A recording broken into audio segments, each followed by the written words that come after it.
Taurus, hi, welcome to Mr. Queen PH.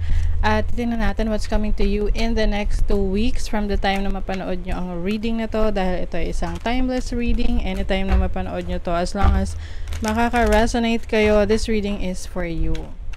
And if you're interested in private readings, meron tayong promo ngayong November, 25% discount sa mga tarot reading services pag kayo ay nag-book. So yung link nasa description at sa pinned comment, paki-check nyo na lang information kung paano mag-book for a private reading.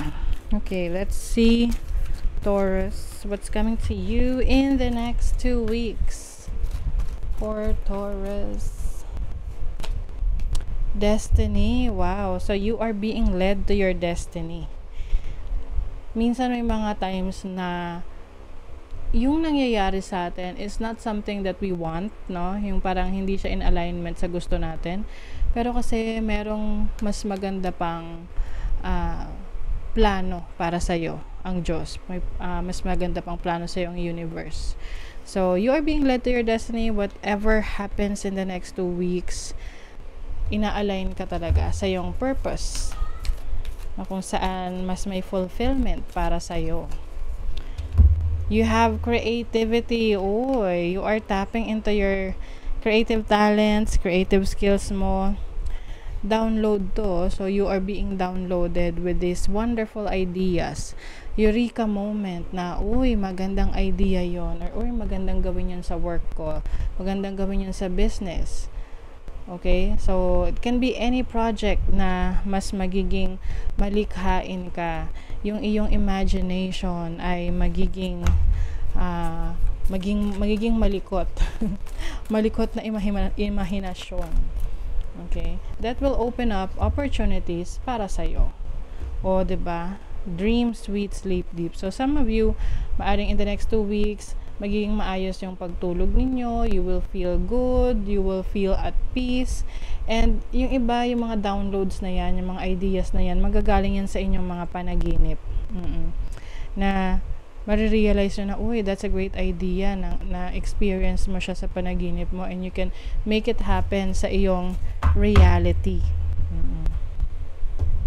So, let's see what else for Taurus in the next 2 weeks. Okay, you have the Two of Pentacles. Very busy. You are going to juggle yung mga responsibilities mo sa trabaho, sa business, sa life, sa family mo. Maaring meron ka ring mga multiple streams of income, no, in the next 2 weeks, na you are really managing it, na you want to make things work for you, for yourself, for your family, for your goals, for your dreams. You also have the Ace of Wands. So something exciting is going to start in the next 2 weeks. This can be a new project, pwedeng new opportunity na to travel, to have your own business. You're also learning a lot from this, no? Maaring yung mga pinag-aralan mo, mga ni-research mo, gagamitin mo na siya, no? To start something new, to build something. It can be building your own business or a project. You have the Emperor. So yes, you are in control of the situation. So maaring meron ding mga tao na tutulong sa'yo, or you will let them do the work for you, diba? Na pwedeng may i-hire ka na tao na gumawa ng mga activities for you para mas maging mapadali yung mga trabaho mo, 'di ba? So delegation. Some of you meron din kayong magandang opportunities for leadership. So pwedeng meron sa inyo na mapopromote or mabibigyan ng mas mataas na role or responsibilities, na kung saan kayo ay magli-lead ng mas maraming tao. Wow, Six of Wands. Six of Wands is about this is success. Oo. Success, fortune after difficulty to, na naging challenging man sa'yo yung mga na-experience mo in the past, especially in your career, your business, your projects, but at the end of the day, yung efforts mo will all pay off, no? Oo.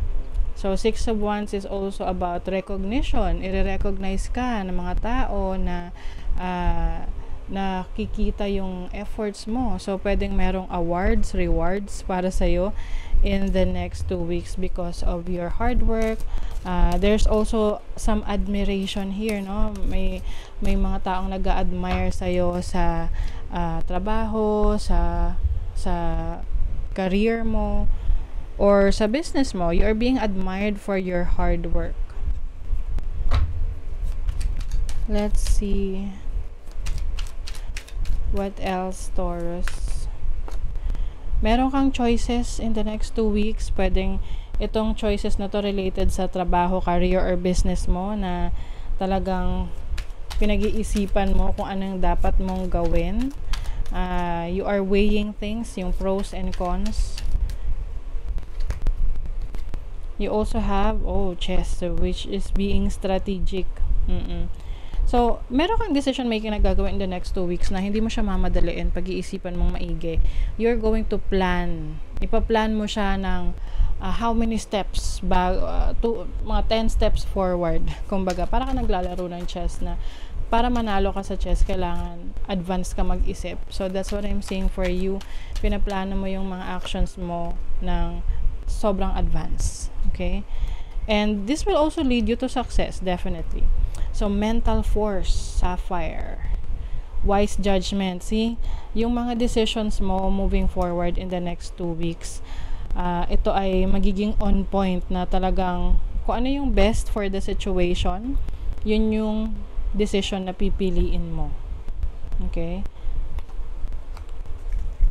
Let's see, ano pa for Taurus in the next 2 weeks. For Taurus, growth. Ayan, parang yung iba sa inyo na-realize nyo na it's time for expansion. Expansion ng business mo, expansion ng skill set mo. Yung iba lilipat ng ibang trabaho, ng career, ng company, kasi alam mo na doon ka mag-grow kapag lumabas ka sa comfort zone mo.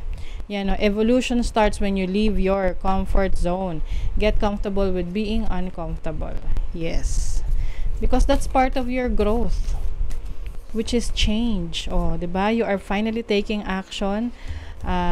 Baby steps are still steps and they're better than standing still. So, ito yung sinasabi ko sa inyo na pinag-iisipan nyo yung mga steps ninyo, yung mga actions ninyo. You are very strategic.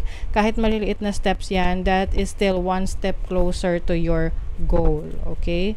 So, that is your reading, Taurus. Thank you so much. Good luck.